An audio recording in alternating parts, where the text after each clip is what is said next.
आइए जानते हैं प्रकाश के बारे में। प्रकाश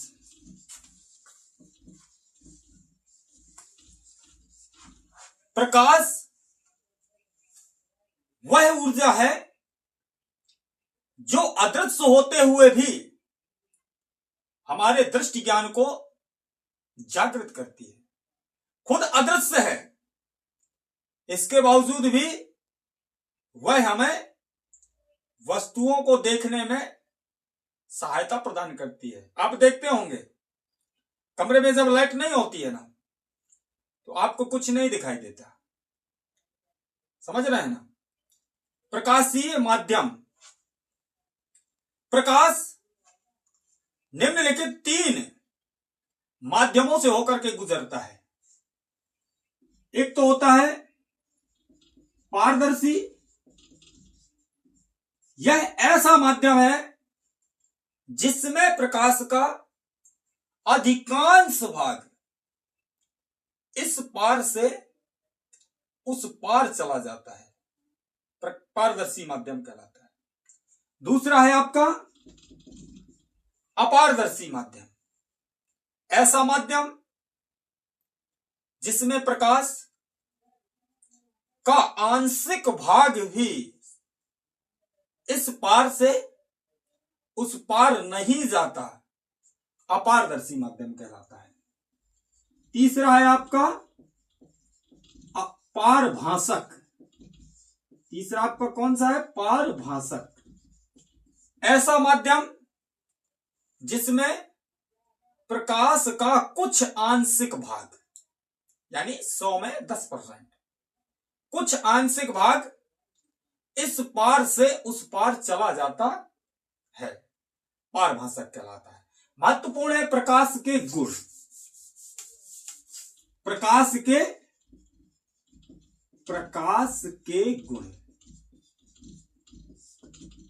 नंबर 1, प्रकाश को गति करने के लिए किसी भी माध्यम की आवश्यकता नहीं पड़ती। किसी भी माध्यम की कोई आवश्यकता नहीं होती है। किसी भी माध्यम में बड़ी आसानी के साथ चल सकता है। यह इसका सबसे महत्वपूर्ण गुण यह है कि निर्वात में भी चलता है। हालांकि निर्वात में प्रकाश की सबसे अधिक चाल होती है। निर्वात यानी ऐसा स्थान जहां पर हवा ही ना हो, बड़ी तेजी के साथ चलता है। निर्वात में और वायु में प्रकाश की चाल बहुत अधिक होती है। हालांकि पानी में कम होती है, कांच में इससे भी कम होती है। यानी कि ऐसा भी आप कह सकते हैं कि प्रकाश अलग अलग माध्यमों में अलग अलग तरीके से गति करता है, चाल में परिवर्तन हो जाता है। दूसरा, प्रकाश के जिस रंग का तरंगदैर्ध्य सबसे कम होगा, न्यूनतम होगा,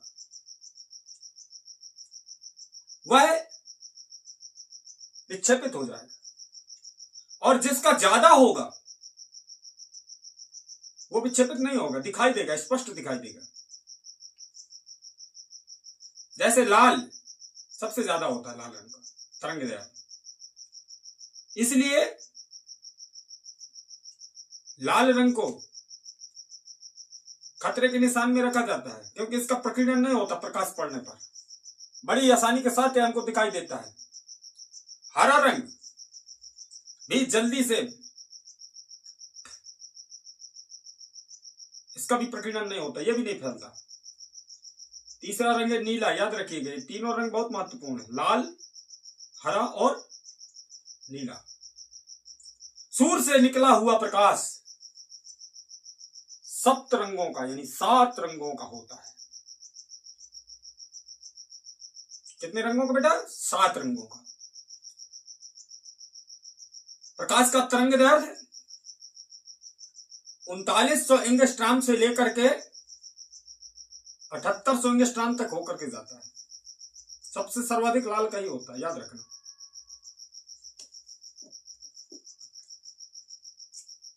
प्रकाश का परावर्तन इंपॉर्टेंट है बोर्ड परीक्षा के लिए। प्रकाश का परावर्तन,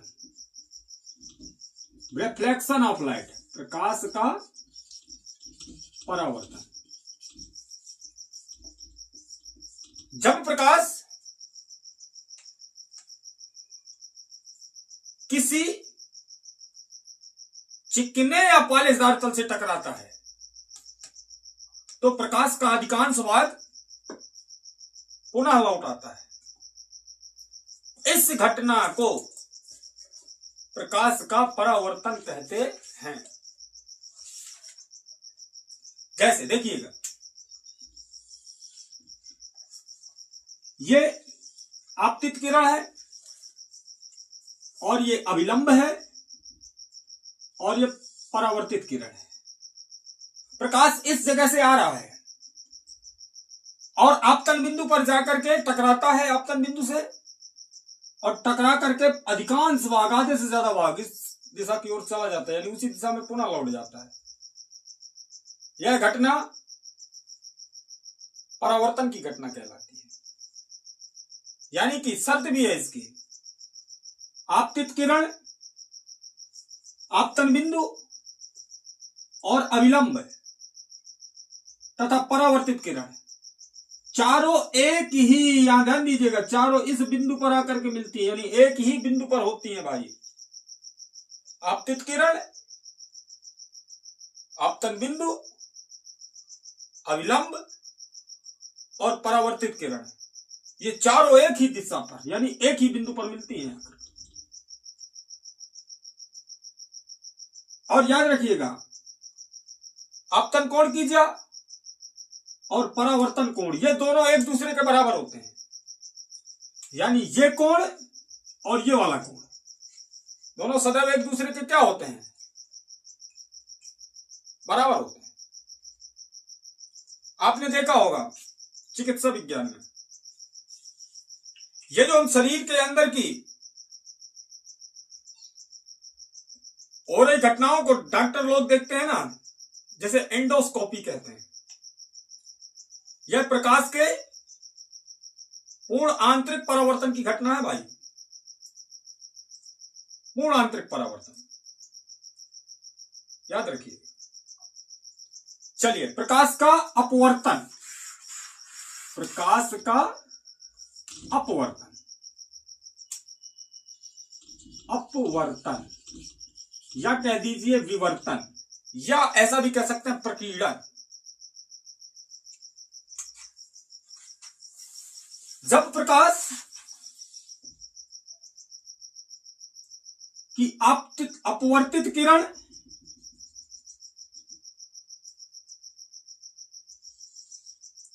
अपने मार्ग से सीधे ना जाकर के अपने मार्ग से थोड़ा से ऐसे मुड़ जाती है, चित्र में देखिएगा, ऐसे मुड़ जाती है, जाना ऐसे चाहिए था लेकिन ये ऐसे मुड़ रही है। कुल मिलाकर आप ये कहेंगे कि जब प्रकाश अपने मार्ग से भटक जाता है,